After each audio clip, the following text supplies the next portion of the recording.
next time, I will be receiving your answers from the 10-item questions a while ago.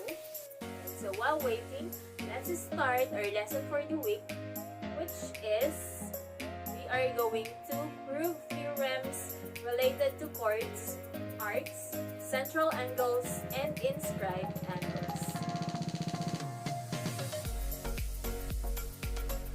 Nasaan na ba yun?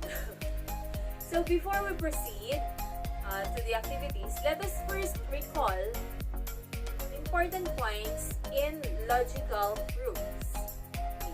Number 1, in the logical proof, we can always start from deriving a statement from the given, which could be its consequence.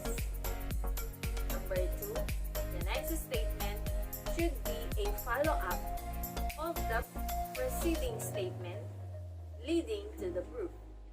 And the last one, each statement should correspond to a reason, which could be a definition, a postulate, a theorem, or a mathematical property. Let's start with this example. Prove the given theorem. In a circle of congruent circles, two minor arcs are congruent given only if their corresponding central angles are congruent. So magpapakita na po yung figure natin. So to prove the theorem, represent it first through illustration, then determine the given needed in proving. So our circle will be, we have two circles, circle A and circle O. So nakikita nyo na po sa screen yung dalawang circles natin. Circle A has points C and T. And also, circle O has points D and G.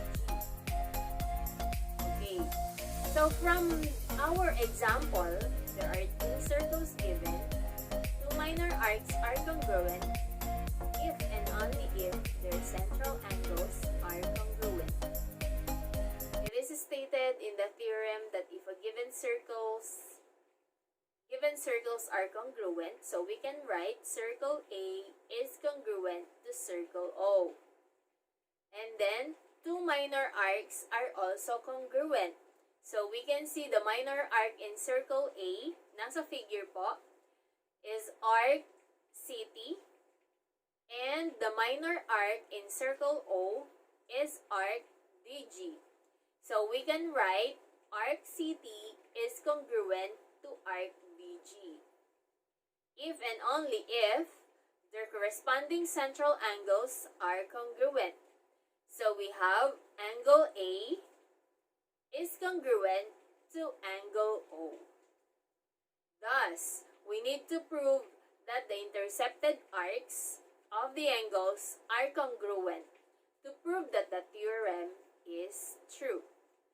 Using the symbols, makikita na po natin sa screen. Using the symbols in the illustration, the statement can be written as circle A is congruent to circle O.